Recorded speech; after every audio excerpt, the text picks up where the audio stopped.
Last year I spoke at the SALT Convention. The SALT Convention is where billionaires from around the world gather. They gather in Vegas once a year to talk about how they're going to change the world. There's a couple hundred billionaires in this world. They all come to Las Vegas once a year at the SALT Convention. I was asked last year to be the keynote speaker. And I'm tripping because I'm not a billionaire. And I asked a guy who asked me to do it, I said, I'm not a billionaire. You do understand that. We said, Mr. Harvey, we know everything about you. We know your net worth and everything. I said, well, what can you all learn from me? He said, everything. He said, the reason we want to hear your story is because the majority of us that are billionaires, we inherited some money. And we grew it. A couple of us inherited $1 billion, some of us inherited 300 million, and we turned it into $1 billion. You come from nothing. What we want to know is how you got to where you are after coming from nothing. How did you live in a car for 3 years and wind up on more TV shows than anybody? How did you survive flunking out of school? How did you survive all of that? We want to know that, because in case something happens to us, we don't really have the information that you have, or how to come from the back to the front, or how to come from the bottom to the top. So I get asked oftentimes to speak. What I told them was really compelling, because they almost had to never hear it, because they never had to learn it. See, if you've never been in the bottom, there's some stuff you ain't never had to know.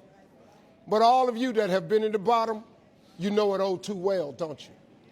And so when I was telling them how I made it, I was telling them about the fortitude that I developed. And then I told them about the faith that I had. And that was really startling to them. Now, a lot of them are people of faith. But a lot of people who were born with a lot of money ain't really had to have a lot of faith. You understand? You have an idea of what it feels like. You've seen some kids get put in foster care. You've seen Child Protective Services come to somebody's house. You've seen kids come to school with less. You might have been one of the kids that went to school with less. You have struggled to give your kids a better life than the one you had. They don't hear this. But I'm going to tell you something right now. You can be successful without an education. You can be successful without coming from a rich family.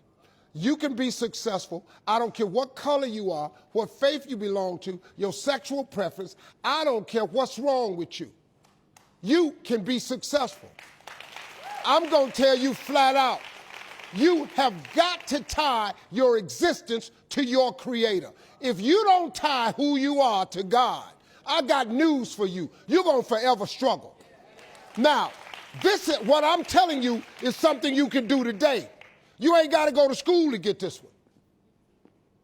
You ain't got to have no meeting with nobody.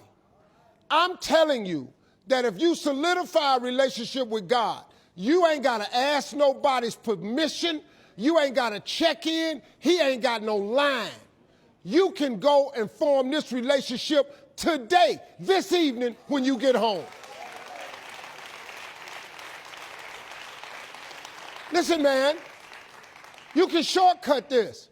I ain't got no education. I flunked out of school. I'm on my 3rd marriage. I lost everything I ever owned twice. I had a severe stuttering problem growing up. I've been picked and teased my whole life. I've been homeless and lived in a car for 3 years. What you finna tell me that I don't know about him? I will tell you what God can do. He can do anything. God can pick you up when you're at your lowest moment. God can take your existence and turn it around. Now listen to me, I ain't no preacher. I'm a street cat. You understand? I'm not a good Christian. I'm a Christian, you know. But I'm at best, I'm an entry-level Christian. I don't do advanced Christianity. Like on a scale of 1 to 10, I'm probably like a 2. But I got news for you. That's all you got to be. Because you know why? Because there's none perfect No, not one. There are no perfect people.